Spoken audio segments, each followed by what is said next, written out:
से झाग भी आ रहा है और वो इतना ज़्यादा हाँफ रही है तो ये गर्मी बर्दाश्त नहीं कर पाती। वहीं दूसरी तरफ हमारा देसी गोवंश भोली माँ देखिए आराम से जुगाली कर रही है। धिनाली हमारी परंपरा है और जैसा कि लिखा है परंपरा ही हमारी पहचान है। अब ये किसी चीज़ से शायद छिला है, कहीं पे पत्थर रगड़ा है, कुछ तो हुआ है। ये देखो, वाह कितनी सुंदर है। राधे राधे दोस्तों, स्वागत है आपका एक नए दिन में। और जैसा कि आपको दिख रहा होगा मेरा चेहरा पूरा पसीने से लथपथ है क्योंकि गर्मी इतनी भीषण पड़ रही है।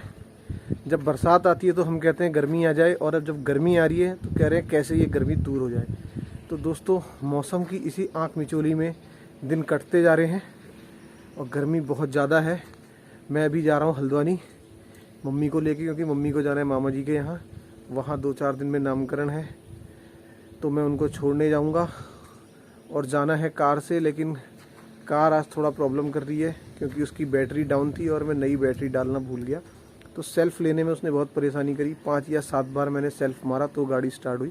और अभी मैं गाड़ी को स्टार्ट छोड़ के ही यहाँ पे आया हूँ और देखने आया हूँ अपनी भोली माँ को, सरस्वती को, जो कि मेरे पीछे खड़ी थी। और दोस्तों ये है हमारी भोली माँ, इतनी गर्मी में भी जो आराम से जुगाली कर रही हैं। और इनके बगल में खड़ी है, जब पहले हमारे पास कभी हॉलिस्टन गाय हुआ करती थी तो ये हमारी उस समय की गाय है। और ये पिछले 2-2.5 साल से प्रेग्नेंट नहीं हुई, तो ये चरने जाती थी फार्म में, तो वहाँ फिर ये अचानक से गायब हुई। इसको हमने बहुत ढूंढने की कोशिश करी, ये नहीं मिली। और काफ़ी टाइम बाद फिर ये हमें दोबारा मिली तो हम इसका फिर लाए और ये बहुत कमज़ोर हो गई थी। अभी तो ये पिछले 5-7 दिन से घर पे है तो हम इसको खिला रहे हैं तो थोड़ा ये ठीक हो गई है। लेकिन इनके साथ एक प्रॉब्लम आती है दोस्तों। देखिए हम इनको पाल तो सकते नहीं हैं, लेकिन इंसानियत के नाते ये काफ़ी वीक हो गई थी। तो जैसे पता लगा मुझे कि ये हमारी गाय है, फिर मैं इसको लाया, घबराई हुई थी। अब ये धीरे धीरे नॉर्मल हो रही। लेकिन देखिए गर्मी का असर इन पे कितना होता है कि ये इनका डीएनए जो कि यहाँ के लिए नहीं बना है, फिर भी हम लोग इन्हें रखते हैं, पालते हैं। तो देखिए उसके मुँह से झाग भी आ रहा है और वो इतना ज़्यादा हाँफ रही है तो ये गर्मी बर्दाश्त नहीं कर पाती। वहीं दूसरी तरफ हमारा देसी गोवंश भोली माँ देखिए आराम से जुगाली कर रही हैं। ये बच्ची देखिए छोटी सरस्वती, इसका डीएनए कितना मजबूत है। इतनी गर्मी में भी आराम से ये बैठी है, कोई परेशानी नहीं, नींद ले रही है, बैठी है, रेस्ट कर रही है।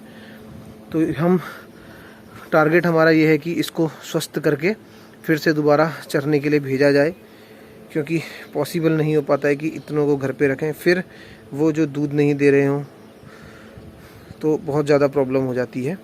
तो अभी इसको फिट करना है, ठीक करना है, फिर इसको चरने के लिए भेजना है, क्योंकि ये वहाँ चरे और कम से कम अपना पेट पाले।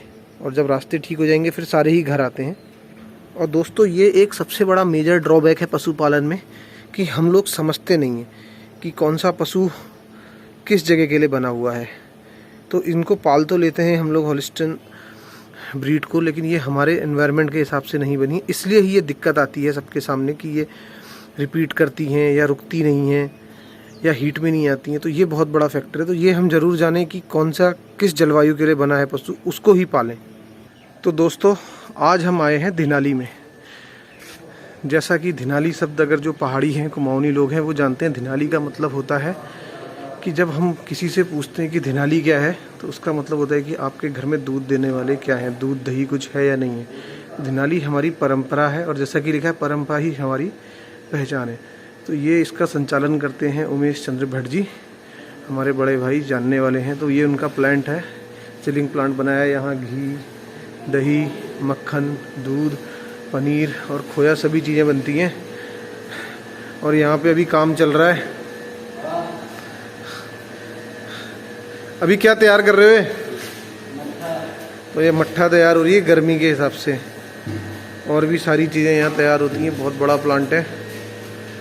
तो मैं यहाँ पे आया हूँ घी लेने के लिए, क्योंकि मामा जी के यहाँ जा रहा हूँ तो घी लेके जाना है। उन्होंने घी मंगवाया था। और ये है यहीं भाई साहब का घर पीछे, और ये इनका कुछ कलेक्शन है गाय एवं भैंसों का। बहुत ही बढ़िया भैंस रखी है उन्होंने, मुर्रा नस्ल की। और ये बछिया साहीवाल। तो बस 2 मिनट उनका वेट करते हैं, उनसे मिलते हैं और फिर घी लेके चलते हैं।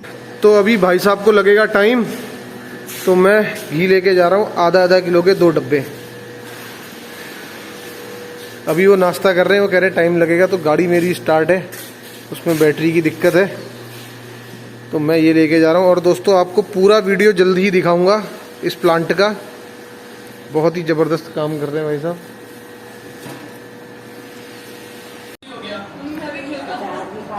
ये है उत्कर्ष उज्जू और ये है हनी। उत्कर्ष चल रहा है मेरे साथ, चल रहा है, चलो फिर चलो। वहाँ भी एक उत्कर्ष है,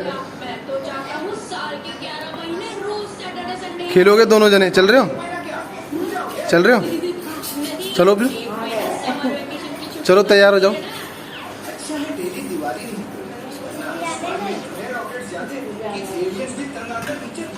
ठीक है फिर मैं चल रहा हूँ, बाय।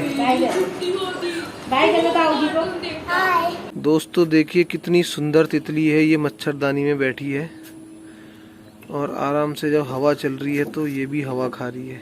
बहुत ही सुंदर तितली, झूला भी झूल रही है उज्जू कह रहा है। और अभी हम देखते हैं बाहर क्या चल रहा है। जैसी सुबह गर्मी थी उससे तो काफ़ी राहत है अभी इस समय, क्योंकि बादल लगे और बादल के बाद फिर थोड़ा हवा भी चली है तो काफ़ी ठंडक है अभी। ये मक्खन आ रही है मेरे पास, मक्खन। यही है इन गौ माताओं का प्यार। बहुत थकान हो रही है, अभी मैं आया थक के और आने के बाद रेस्ट करने के बजाय मैं इनके पास आ गया तो थकान दूर हो गई। कृष्णा भगा रही है सरस्वती को, ये देखो मार मार के भगा रही है, क्योंकि ये कह रही है कि तू परेशान करती है गायों को। और कृष्णा के सामने ये सब नहीं चलता है, क्योंकि कृष्णा तो मारती ही है। देखिए अभी सब बैठी हैं आराम से, नहीं तो गर्मी होती तो पसीने छूट रहे होते हमारे भी, और ये भी परेशान होती हैं और यहाँ बैठ जाती मच्छरदानी के अंदर। लेकिन इस समय मौसम अच्छा है, जैसा दोस्तों सुबह गर्मी थी उससे तो बहुत राहत है, अभी ठंडक हो रही है। और अभी दूध निकालने का काम चल रहा है अंदर। मैं हूँ दोस्तों कृष्णा के पास, और कृष्णा के पैर में खुर के पास हो रहा है घाव। अब ये किसी चीज़ से शायद छिला है, कहीं पे पत्थर रगड़ा है, कुछ तो हुआ है। अभी मेरी नज़र पड़ गई है, ताज़ा ही घाव है, कहीं आने में हो सकता है कि पत्थर वत्थर लगा हो, उससे इसके चोट लगी हो। तो इसके भी फटाफट लोरेक्सिन ट्यूब लगा देता हूँ, और शाम को इसको तेल और हल्दी लगाना पड़ेगा तो इसका घाव जल्दी भर जाएगा। पहले इसका थन कटा था, देखिए ये जो है, और बहुत सहनशीलता है इनके अंदर, बहुत ज़्यादा दर्द झेलने की शक्ति है। तो ये उस समय भी बिल्कुल परेशान नहीं करती थी हमें। पापा देखो तितली मेरे पास आ गई, दिखाओ। ये देखो दोस्तों, ये तितली उज्जू के पास आ गई है, कितनी सुंदर है, बहुत ही सुंदर। बड़ी अपना एक पंख फेंक नहीं पा रही। हो सकता है इसके पैर में लगी हो यार, तभी ये बेचारी उड़ भी नहीं पा रही होगी। मेरे हाथ में हवा खा रही। इसके पंख फैलाओ, देखते हैं दोस्तों, पंख फैला के बहुत सुंदर लगेगी ये। ये देखो, वाह कितनी सुंदर है।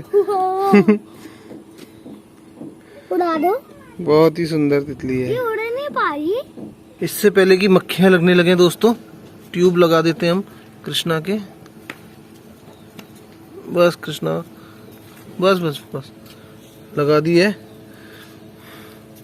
थोड़ा दर्द तकलीफ तो हो रही होगी, ट्यूब लगा दी है, इससे मक्खियां नहीं बैठेंगी तो घाव जल्दी भर जाएगा। और शाम को हम कृष्णा के सरसों का तेल और हल्दी मिला के भी लगा देंगे। देखिए कितनी शांत खड़ी है हमारी कृष्णा। दोस्तों शाम हो गई है और शाम को बहुत आराम है। जैसा कि आप देख रहे थे सुबह पसीने छूट रहे थे, अभी पसीने नहीं छूट रहे हैं। मैं आया हूँ फार्म पे शाम के वक्त अपनी गायों को ढूंढने, उनसे मिलने।